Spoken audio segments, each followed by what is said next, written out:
Hey everyone, welcome back to my channel, or welcome if you're new here. My name is Jen and today I'm going to be talking about how to grow tomatoes. Whether you're buying a seedling from a nursery or starting them from seed, it's pretty easy to grow tomatoes if you know a few basic things on how to tend them. So we'll jump straight in and talk about growing them from seed. You can kind of skip this bit if you want to just buy seedlings from a nursery, but growing from seed is super easy. You can do it at home on your windowsill and kind of get your seedlings going ahead of time so that when the soil is warm enough you can just plant them out. Or obviously you could just buy seedlings. But if you're wanting to start from seed, what I do is I take a punnet, like a 6-cell plastic punnet, fill it up with potting soil, and I put 2 seeds per cell into the potting soil.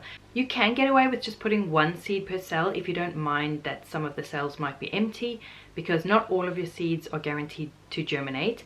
I put 2 seeds per cell because I was using old seeds and I didn't know how well they would germinate. So I just do a couple of seeds per cell, and then I either just smooth over the potting soil or I scatter seed raising mix over the top, so it's a lighter mixture for the seed to grow up through it.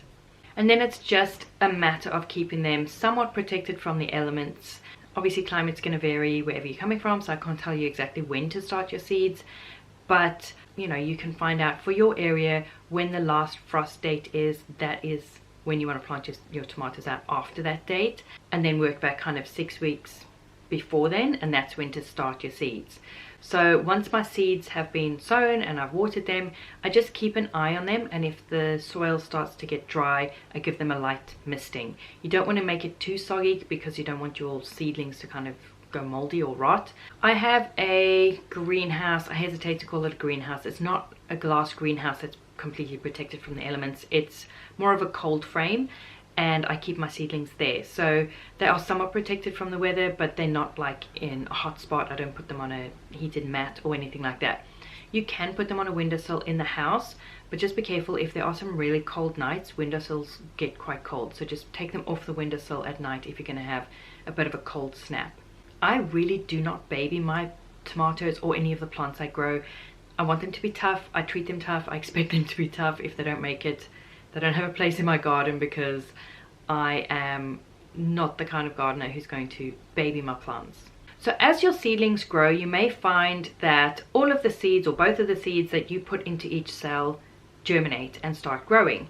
But you obviously don't want to have multiple plants coming out of the same spot when you plant them out in your garden or in your raised bed or in pots. So what I do is I either divide them and then kind of basically prick out and pot on the 2 tomatoes. So as they get a bit bigger, I can pull them out of that cell, split them in half, and then kind of pot them with their own soil, maybe into a bigger pot.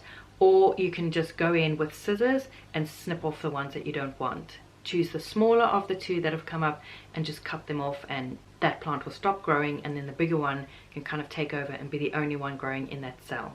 So if you don't want to start from seed and you just want to buy seedlings, that's fine too. You can get them from your local nursery. There's mail order places you can get them. You can maybe swap with a friend.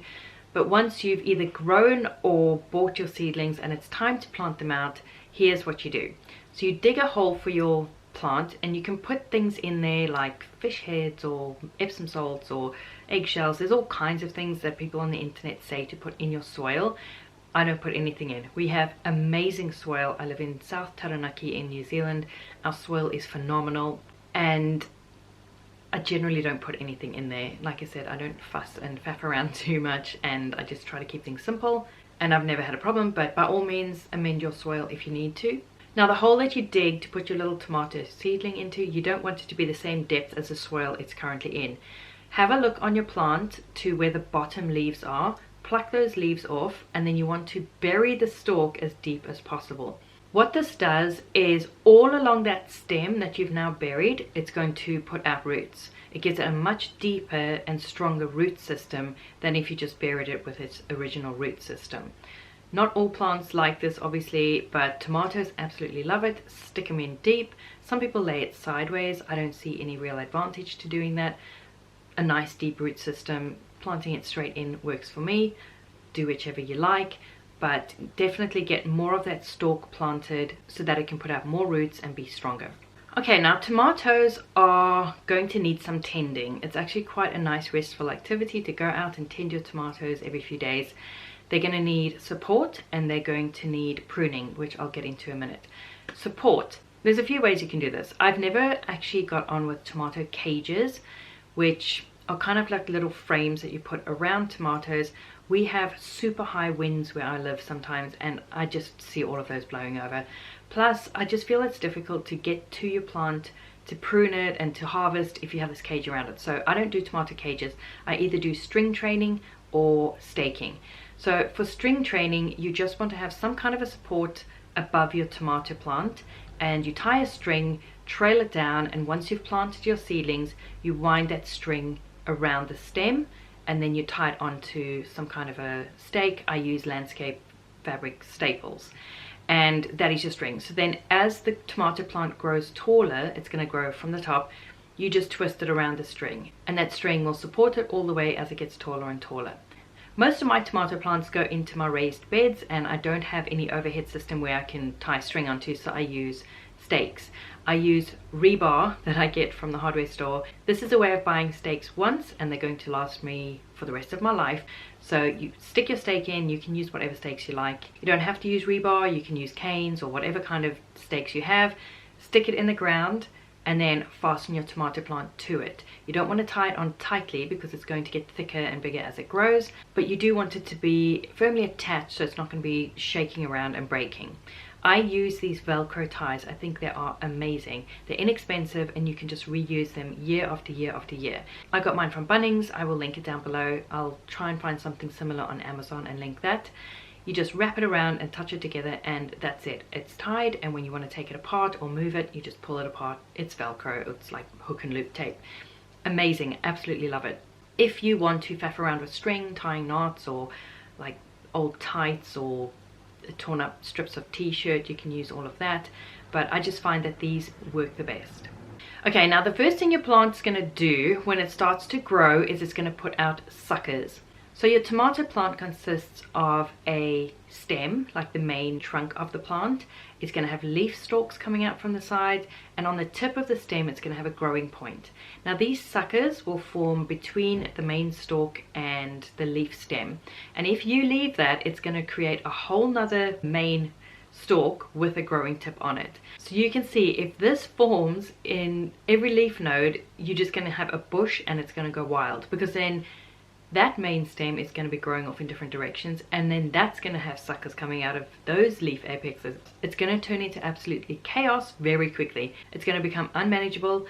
It's going to be difficult to harvest your fruit. Your fruit's not going to get enough airflow or sunlight on it, and your plant is going to put so much energy into all of these branches that it's not going to put as much energy into the actual fruit. So the first thing you want to do is pinch out those suckers. When they're tiny, this is easy. It's literally just pinching them off.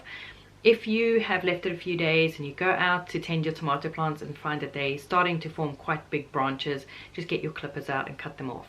Even if they're quite significantly big, still cut them off. You want to nip that in the bud. You don't want your plant to start having all these different leaders going off in different directions. You want one main leader going all the way up your support, your string or your stake.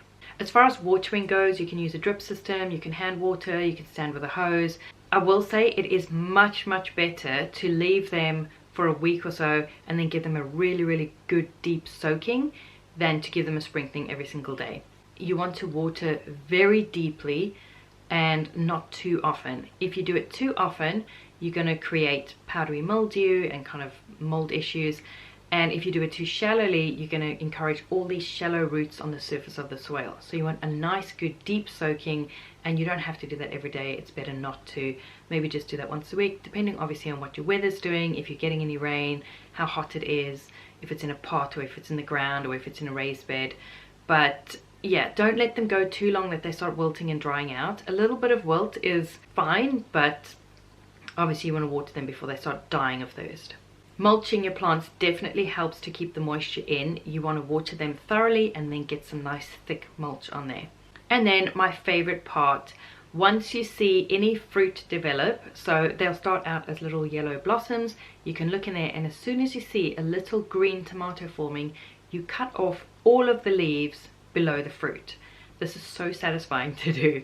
Just get in there with your clippers and cut the leaves off. This does three things. One, it encourages the plant to put more energy into growing at the top and putting out more fruit than into those leaves. Two, it encourages airflow. You get the air flowing around your plant. You don't have just a crowd of leaves that can encourage powdery mildew and other issues. And three, it lets the sunlight in and you can get lovely sun-ripened tomatoes. You can do what's called crop and drop, where you just snip the leaves off and drop them on the ground, and this creates its own kind of mat of mulch as they dry out. So you don't even have to haul them away. It's just simple and easy. It's very satisfying. I introduced my husband to this pruning of the leaves below the tomatoes, and he was hooked. It's quite fun to do, to go and inspect for those fruits and then cut the leaves off below. And this continues as your fruit forms. So the first tomatoes that will form will be at the bottom, and there'll be leaves below it, and you'll cut them all off. And then there might be other leaves, and then higher up some tomatoes will form, and then you cut the leaves off below that. So in the end, you're going to end up with a stalk, a growing tip, and leaves at the top, and then just bunches of tomatoes as you go down with no leaves below any tomatoes that have formed. As far as birds go, you can either pick your tomatoes as soon as they start to develop any color in them and just ripen them indoors, or you can use organza gift bags and just pop those on and pull the drawstring tight, and that will keep the birds off your tomatoes until they ripen. Still lets the sunlight through, and they can just ripen on the vine that way. And that is it. That is how you grow tomatoes. I find it so enjoyable and so satisfying. I plant loads and loads of tomatoes, grow them in the summer, and then obviously besides enjoying them fresh and making like sauces and things, I can also cook them, blend them and freeze them, and just have a stash in my freezer and not have to buy tinned tomatoes for, well, as long as that lasts. So this year I had, I think, over 60 tomato plants that I had out in my raised beds, and now I've got a lovely stash of tomatoes in my freezer. There's just nothing like organic homegrown tomatoes. I hope that you found this video helpful and that it's encouraged you to give tomato growing a try. There are different ways of doing it. Everyone has their own method, but this is how I do mine and it works for me. I would love to know if it works for you, so do drop me a line in the comments or via private message if you've given this a go and you have success with your tomatoes this season. Thanks so much for watching, and I will see you in the next one.